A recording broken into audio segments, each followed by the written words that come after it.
And I hope also to be leaving you with a positive message. So the eye care sector has received a call to action. A few weeks ago, LOCSU and the Clinical Council for Eye Health Commissioning received a ministerial request to work together and develop a standard service specification for minor and urgent eye care. Now, in this slide, I've pulled out the key messages from that request. So we are invited to work collaboratively, engaging widely with the whole sector. We're not giving a blank piece of paper.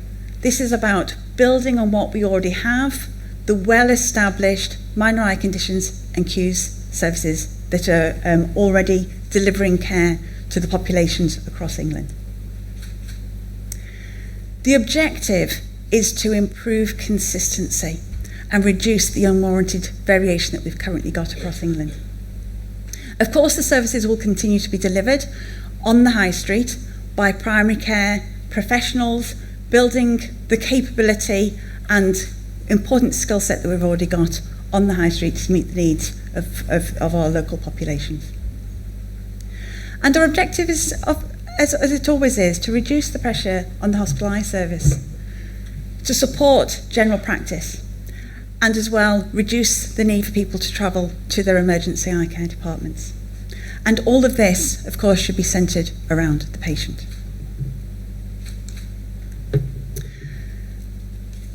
So let's have a little look at the process. Now, it's fair to say that elements of the process are still to be agreed.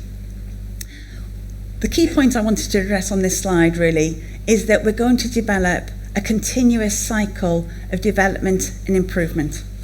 We're going to engage with all the sector bodies, the colleges and the clinical council. We're going to work together and have sector-wide and clinical development and endorsement of the products that we're going to produce. We are then going to provide those support resources to NHS England, who are going to lead the promotion to the local commissioners.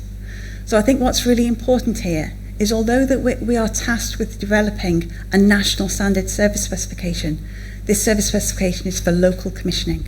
So the commissioning hasn't changed.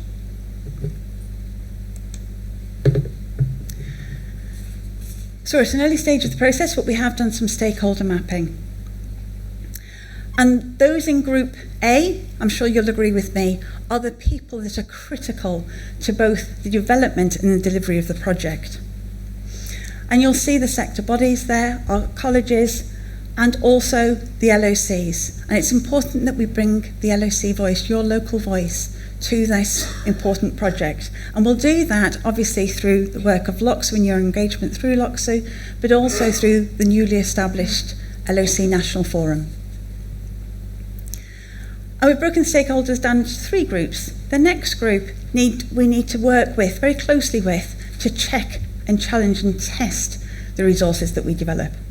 And of course, the 3rd group is probably the largest group, that lots of people that need to be kept informed of these resources once they're made available.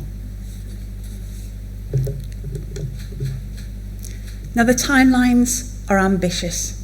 If we're going to get a service specification ready to go into local contracts from April onwards, then we really need to be getting the final service specifications and supporting resources to our commissioners in February and March this year. And in order to do that, we need to be able to give the final service specification for NHS England agreement in January. And that really means that we need to develop a final draft of all of these resources before Christmas. And those of you already on the countdown to Christmas know full well it's just 6 weeks away. So that sounds ambitious, but we're not starting from scratch here, and we've done this before. So in 2020, we came together and we developed the COVID-19 Urgent Eye Care Service. This was developed through sector-wide collaboration. We gained clinical endorsement by the College of Optometrists and the Royal College of Ophthalmologists, and it was promoted by NHS England through to the local commissioners. Since then, lots of these services have been put into operation, And local stakeholder groups, yourselves all included, have been testing that service specification for us. So we know that 75% of the population of England already have access to urgent and minor eye care on the high street currently today. Now that does vary across England, so I don't know how well it's easy to see on the back there, but at the bottom of that chart you can see the 7 NHS regions. And in the north of England, we're very close to that 100% of the population being able to access these services on the high street today. Across the south, it's a little bit more of a varied bag. But I think what's important is that a lot of these services were put in place in 2020 on 2 or 3 year contracts. So a lot of these services are coming to the end, and commissioners are wanting us to work with them to evaluate their local services, to provide that supporting case for the continuation of these services. So it's not just about the filling the gaps, as I've got in the headline there, but it's also making sure that we can continue to deliver these important services to the local populations. And with this in mind, it's the evidence base that's really important. So we are going to be using an evidence-based approach, and we know there's some rich data out there across the whole of England at the very local service level. And thank you very much to Primary Eye Care Services for providing this example. The theme for today is sharing, learning, and developing.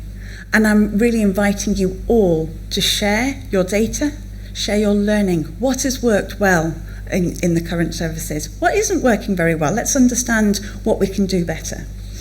We know that when we look across England, if you're looking at a minor eye condition service or you're looking at a Q service, around 75% to 85% of those people entering that service are fully managed in primary care.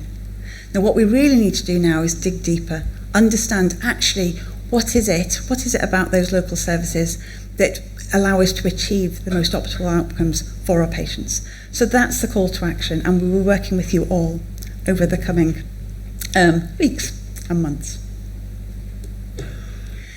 Now, there are a lot of acronyms in one of those slides, and I'm grateful for the audience that I'm presenting to today that I didn't need to go through them all and explain them all to you. But there was one, Clinical Council for Eye Health Commissioning, that perhaps you're not so familiar with. So I'm delighted that Wojciech, Chair of Clinical Council, is able to join me today. I'm going to hand over to Wojciech so he can tell you a little bit about the work of Council and how they're going to support the project.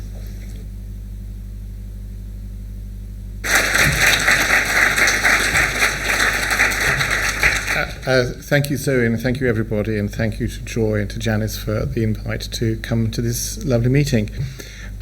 Some of you know me, but just to give you a brief introduction, I'm Wojciech Kartowski. My background is as an ophthalmologist with a special interest in glaucoma, but my roles now really are fundamentally as chair of the Clinical Council for Eye Health Commissioning, and also many of you may know me as the ophthalmology lead for NHS England in the Midlands. So, what is the CCHC? So the CCHC was founded about 10 years ago, just a little bit longer, really at the behest of many of the eye care professionals at NHS England, to set up and their wish to set up an independent body that represents the clinical professionals and the whole eye care sector with the third sector as well, so that we formed a cohesive body where we could discuss and people could come and discuss things with us. And there hadn't been such a body, and in fact we still remain the main multi-party body within the eye care sector. And we work with NHS England, and actually that bond is quite close with NHS England because we're there both to improve access to eye health and to reduce local inequalities, and generally to be able to have a conversation about how things can be made better.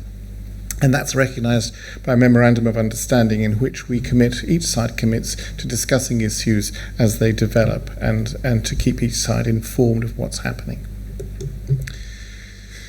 Who are we? Well, you know those people. Many of them are you sitting in this audience, and you will be very familiar with all the parties that are engaged within the Clinical Council. And I think you will admit and see that that's a very, very broad church that we have. how do we work? What do we do?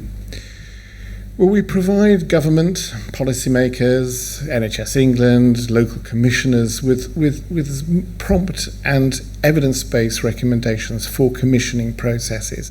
Now, these are by their very nature relatively high level. We don't have the ability or the need to do detailed work on pathways, but we do have a lot of knowledge and a lot of input into the overall picture. And we develop these things to support commissioners in their working of designing and redesigning services. And what's more, and much more so in recent times, we act as a sounding board.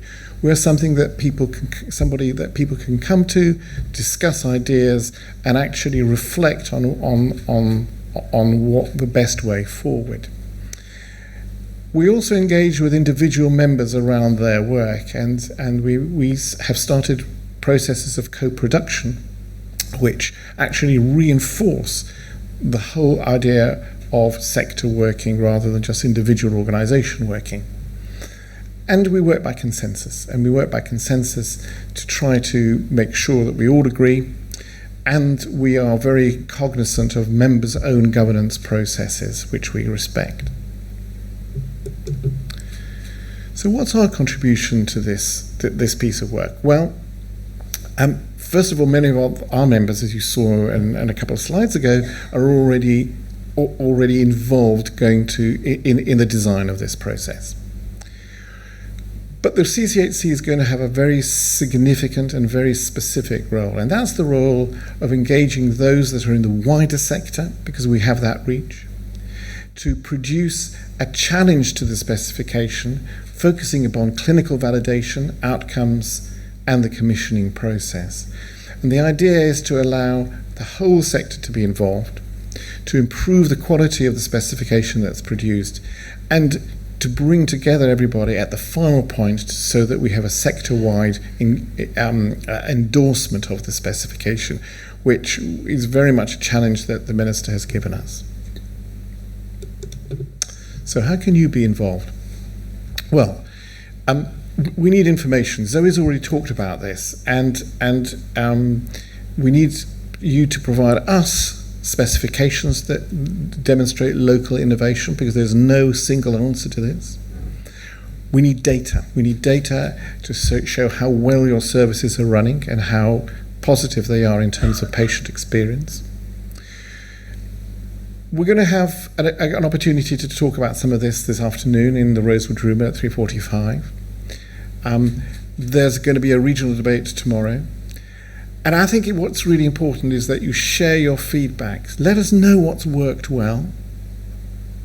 Let us know what can be improved. And also, as important as the first two, is tell us what's not worked, because we need to avoid those pitfalls. Now, there's a QR code there that you can photograph, and you will be taken, hopefully, to a questionnaire which will support all the things that we're doing. So thank you yet again for your patience and your invitation. Myself as chair of the CCHC and all our members are very grateful, and my wonderful vice chair, who is Zoe. As you see, we're all part of the same organisation, everybody, and we will be working to try to bring this together for you and for our patients and public over the next 2 months or so. Thank you.